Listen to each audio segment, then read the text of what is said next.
Hello everyone. One friend, Hemant Himire from Sydney, he asked me a question that what is love to Osho and you? Have they defined it, and is it practical to practice it in day-to-day life in spite of so many challenges? So I would like to say it's a very practical question, and important as well, because such type of practical questions only help us. It's not about getting answers from someone else. It merely shows that you are in search, and you are searching practically, not just reading books and listening to big things. So these sort of questions help every person on the path. So look, I would like to say this love word is one of the most confusing word in English language.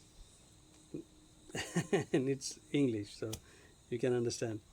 So look, because emotions for country, we call it love as love for the country. Emotions for religion, we call love for religion. Emotions for mm, even political party, we call love for political party. Emotions for kids, we call love.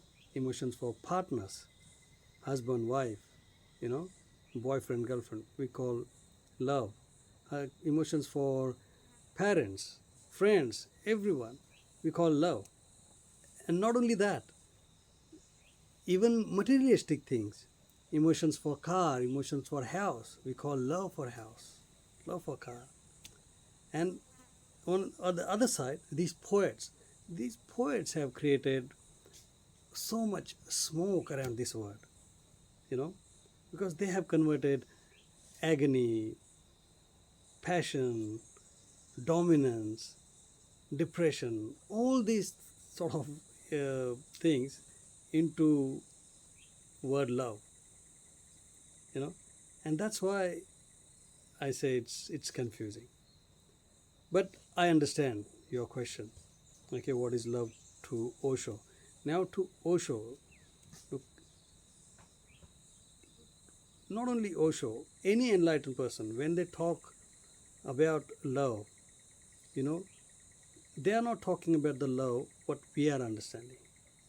They are at different level. They talk about different love, and we take that word and think that, oh, I understand the word because I've got feeling with someone, and we try to match that feeling with their word, and that's where we commit mistakes. Let's put it this way. I mean, let's put it straight. You may find it very rude, but the fact is that we can't understand that love what they are talking. No matter how educated are you, how many poems or poetry you have read, or what job you're doing, and how much your money and what you got, how much money you got, and what age group you are in. No matter what, you can't understand that love. Simple, because that love, what they are talking, is not something uh, primarily. That's a byproduct. That's a byproduct of something else, you know, and that's why that love is completely different. And as far as I'm concerned, look, I have been to that stage where no one else exists other than me. It's just me. It's just my extension or expansion. You know, the in the morning when sun was rising, that sun was me. Rays coming through the sun was also me. The tree was me. The bird sitting on the tree was me, and he was also singing for me. The people walking from there was also me. It was just me, you know. So if everything is you, if everything is you, would you even think of going and breaking a branch of that tree? You can't, because it's you. So when no one else exists, nothing else exists, what will remain? So that feeling, they have to give some definition. Like if I was a good wordsmith, I could have coined a word, but I don't even have a word. And that's why people say, we can say bliss, you can say love. So you can define in many ways. And Osho, the master of masters, he knows how to speak. He can speak in 1,000 different ways on one topic. And if you want to know how he defines, what he thinks, then you listen to his discourses. Like you can jump on Ask Bhagwan app. There are 40 different categories, and one of them is love. You can go in there and listen to the question in English and Hindi. And as far as definition, I have come across one definition of one poet. He's a Marathi poet, Kusumagraj, they call. He says, love is the essence, the summary of human culture or civilization. It's the result of human history until today. And also, it's the hope for tomorrow. And then in the end he writes, only. Means it is the only hope. And that is the best ever definition I came across. But he writes in poetic way. I'm just speaking, translating in English, and my English is not that good.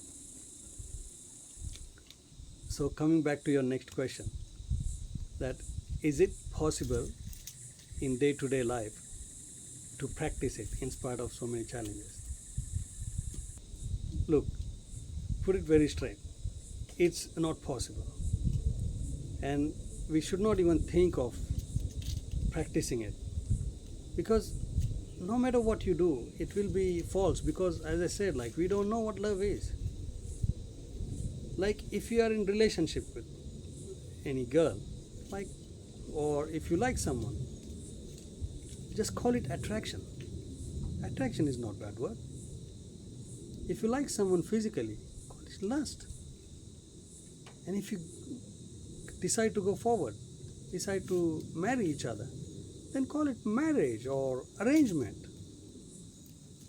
But don't fall for this word love, because you don't know what you're what she's expecting, and she doesn't know what you're expecting. And then the whole life gets just messed up just because of this love. And then some so-called intelligent people, they say, or maybe emotional people, they call unconditional love. I loved you unconditionally. Is it even possible? So don't do that. Have you seen any woman preparing herself or waiting for her beloved and preparing herself? She puts makeup on herself, wear good clothes, make every part beautiful for her beloved. And while doing that, she is not into herself. She gets dissolved into it, as if she is no more.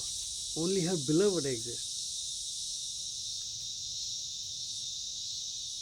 In that moment, that whole process, is love.